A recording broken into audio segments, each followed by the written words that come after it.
नमस्कार, आप देख रहे हैं क्रिकेट की। दोस्तों, फिलहाल क्रिकेट का महामेला यानी कि आईपीएल चल रहा है। एक से एक रिकॉर्ड टूट रहे हैं और बन भी रहे हैं। कई स्टार खिलाड़ी फ्लॉप होते नजर आ रहे हैं, तो वहीं आईपीएल 2024 में कई नए सितारे भी उभरते नजर आ रहे हैं।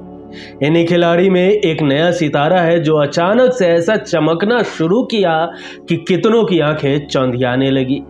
इसकी गेंदबाजी से बल्लेबाज खौफ खाने लगे और चौके छक्के की जगह अपनी विकेट बचाने की कोशिश करने लगे। लखनऊ सुपर जायंट्स की तरफ से खेलने वाला यह गेंदबाज पिछले 2 साल से अपनी बारी का इंतजार कर रहा था, लेकिन किसी न किसी कारणों से यह गेंद लेकर अपनी रणभूमि में नहीं उतर पा रहा था। और जब यह गेंदबाज मैदान में उतरा तो 156 की स्पीड से ऐसा कहर ढा रहा है कि सभी बल्लेबाज इस खिलाड़ी से खौफ खा रहे हैं, और वो खिलाड़ी है मयंक यादव।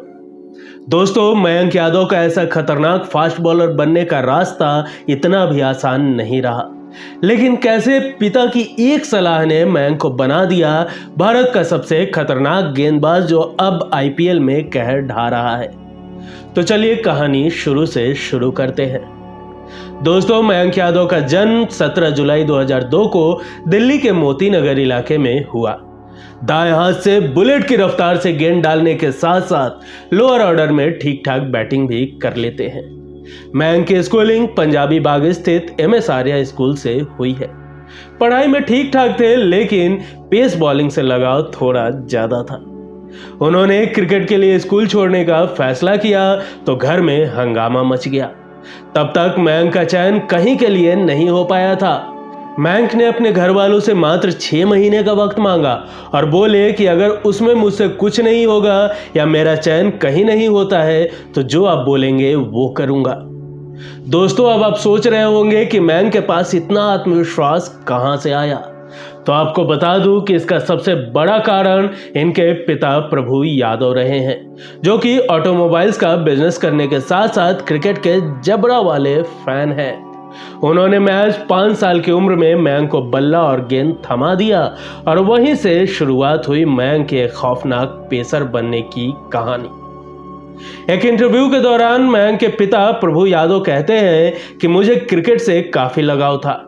मैं रात भर जागकर मैच देखा करता था। Kapil Dev, Courtney Ambrose, Courtney walls की बॉलिंग मुझे काफी पसंद थी। बाद में ग्लेन मैकग्रा और शॉन पोलॉक की बॉलिंग का भी मैं फैन था और मैंने उन्हें देखकर सोचा कि मयंक को इससे भी बड़ा बॉलर बनाऊंगा। हर बच्चे की तरह मयंक के करियर की शुरुआत भी घर के बगल वाले पार्क से हुई, पापा के साथ संडे क्रिकेट से। 7 साल की उम्र में रोहतक रोड स्थित जिमखाना क्रिकेट क्लब में दाखिला कराया गया। मयंक ने अगले 5 से 6 साल तक क्रिकेट की ABCD सीखी। फिर मयंक के पिता ने उन्हें दिल्ली की मशहूर सोनेट क्रिकेट एकेडमी में दाखिला दिला दिया। वही एकेडमी जहां से शिखर धवन, ऋषभ पंत और आशीष नेहरा जैसे कई बेहतरीन क्रिकेटर निकले हैं, जहां कोच देवेंद्र सिंह और तब के कोच रहे दिवंगत तारक सिन्हा ने मयंक के टैलेंट को पहचानने में तनिक भी देरी नहीं लगाई। वो मयंक की स्पीड और लाइन लेंथ से काफी प्रभावित हुए। मयंक के टैलेंट को निखारने में तारक सिन्हा का खासा योगदान रहा। तारक सिन्हा को उनके शिष्य उस्ताद जी कहकर भी बुलाया करते हैं। दोस्तों, एक किस्सा है कि मयंक के पिता प्रभु यादव वेस्टइंडीज के दिग्गज गेंदबाज कर्टली एम्ब्रोस के फैन थे। पिता की दिल्ली में एक फैक्ट्री है जहां एम्बुलेंस और पुलिस की गाड़ियों के लिए सायरन बनाए जाते हैं। एक दिन पिता फैक्ट्री से लौट रहे थे। सीधे घर जाने की बजाय वेंकटेश्वरैया कॉलेज ग्राउंड पहुंच गए, जहां उनका बेटा मशहूर सोनेट क्लब में ट्रेनिंग कर रहा था। मशहूर कोच तारक सिन्हा की इसी एकेडमी से आशीष नेहरा, शिखर धवन, ऋषभ पंत, आयुष बड़ोनी जैसे खिलाड़ी निकले हैं। उस दिन पिता प्रभु यादव ने मयंक को एक ऐसी बात कही थी जिसे बेटे ने गांठ बांधकर रख ली थी। उन्होंने कहा था कि तुझे पता है कर्टली एम्ब्रोस से लोग डरते क्यों हैं? क्योंकि वो सर पर गेंद डालता है। अगर तू चाहता है कि बल्लेबाज तुझसे खौफ खाए तो तुम्हें भी ऐसा ही करना चाहिए। पिता को गर्व है कि बेटा आज भी उनकी सीख को भूला नहीं है। मयंक को लेकर एक बात जो उनके पापा और कोच देवेंद्र सिंह बताते हैं कि वो 14 से 15 साल की उम्र तक काफी दुबले पतले थे। ऐसे में फिर इतनी तेज गेंद वो कैसे डालते हैं? इस बारे में सोनेट क्रिकेट क्लब के कोच देवेंद्र शर्मा बताते हैं कि मयंक करीब 7 साल पहले अपने पापा के साथ अकेडमी में आए थे। वो देखने में काफी कमजोर लग रहे थे, लेकिन जब ट्रायल में उन्होंने बॉल डाली तो उनकी स्पीड से हर कोई हैरान रह गया। इतनी कम उम्र में कोई दुबला पतला सा बच्चा कैसे इतनी तेज गेंद फेंक सकता है? मेरे हिसाब से मयंक को ये पेस गॉड गिफ्टेड है। मयंक जब अकेडमी में आए थे तो उनके पास जूते भी नहीं थे, क्लब की तरफ से ही उन्हें जूते दिलाए गए। इसी तरह एक बार एक मैच में मयंक की बॉलिंग से प्रभावित होकर कोच तारक सिन्हा ने एक बार जूते खरीदने के लिए मयंक को 5,000 रुपए दिए थे। एक बार कैंप में देने के लिए मयंक के पिता के पास पैसे नहीं थे। इसकी फी लगभग 60 से 65,000 के करीब थी। उन्होंने जब कोच देवेंद्र शर्मा को इस बारे में बताया कि थोड़ी पैसे की तंगी है, कुछ पैसे अभी दे देता हूं और बाकी के बाद में दे दूंगा, तब उन्होंने पैसा लेने से साफ इनकार कर दिया और कहा कि इस बार की फीस मेरे तरफ से है। दोस्तों, मयंक यादव के शुरुआती दिनों में नहीं लगता था कि वो तेज गेंदबाजी करते हैं। वो कहते हैं कि मैं जब 14 साल का था सोनेट क्लब में प्रैक्टिस करता था। वहां मुझे कोच तारक सिन्हा सर ने बॉल दी। उस समय मेरे एज ग्रुप वाले प्रैक्टिस कर रहे थे। जब मैंने अपनी एज ग्रुप वालों को बॉल डाली तो उन्हें काफी परेशानी हो रही थी। फिर मुझे कोच सर ने कहा कि सीनियर लोगों के साथ प्रैक्टिस करो। उस समय मुझे कोच सर ने कहा कि तू अपने एज ग्रुप के हिसाब से बहुत तेज गेंद डालता है। तब पहली बार मयंक यादव को इस बात का एहसास हुआ कि वो तेज गेंदबाजी कर सकते हैं। दोस्तों, एक किस्सा है कि मयंक यादव के दिल्ली के लिए अंडर 14 और अंडर 16 का खेलने का मौका नहीं मिल पाया।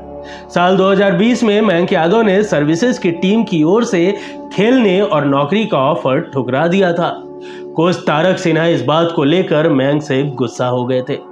मयंक उस दिन के बारे में बताते हैं कि जब सर्विसेज वालों ने मुझे बताया कि मेरा चयन हो गया है तो मैं भाग गया।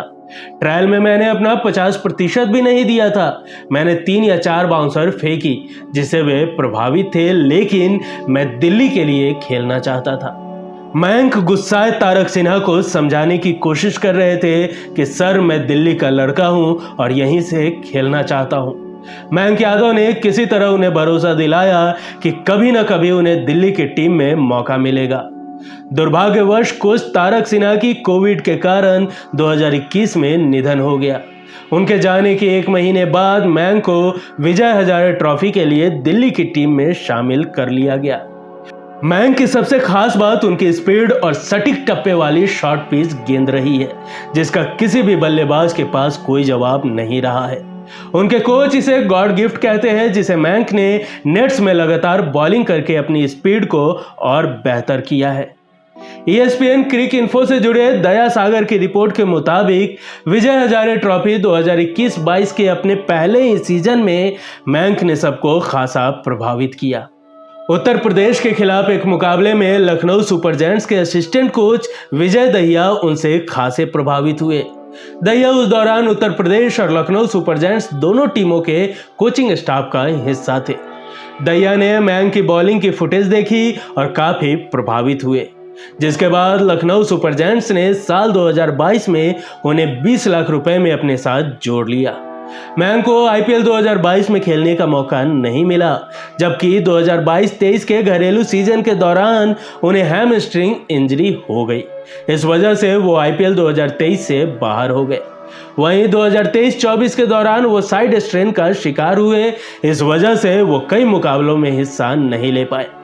मयंक ने 2023-24 के सैयद मुश्ताक अली ट्रॉफी में पंजाब के खिलाफ मैच में 155.1 किलोमीटर प्रति आवर की रफ्तार से बॉलिंग की थी और अब वो IPL में अपना कहर बरसा रहे हैं।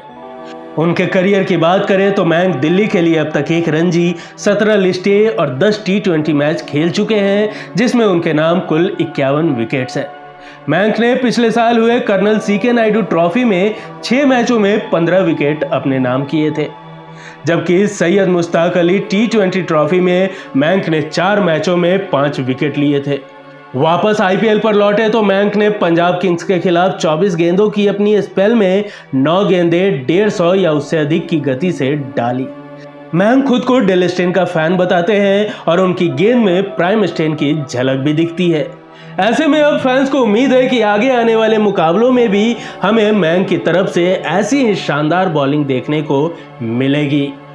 स्वभाव से शांत और बॉलिंग में खतरनाक मयंक यादव के किस्सों के सफर में आज के लिए यहीं तक। आज का ये वीडियो आपको कैसा लगा और आगे आप किस क्रिकेटर के किस्से सुनना चाहेंगे हमें कमेंट कर जरूर बताएं। दोस्तों, अगर आज का ये एपिसोड पसंद आया हो तो वीडियो को लाइक और चैनल को सब्सक्राइब कर हमारा मनोबल जरूर बढ़ाएं। मिलेंगे अगले एपिसोड में फिर किसी दिलचस्प किस्सों के साथ। तब तक के लिए नमस्कार।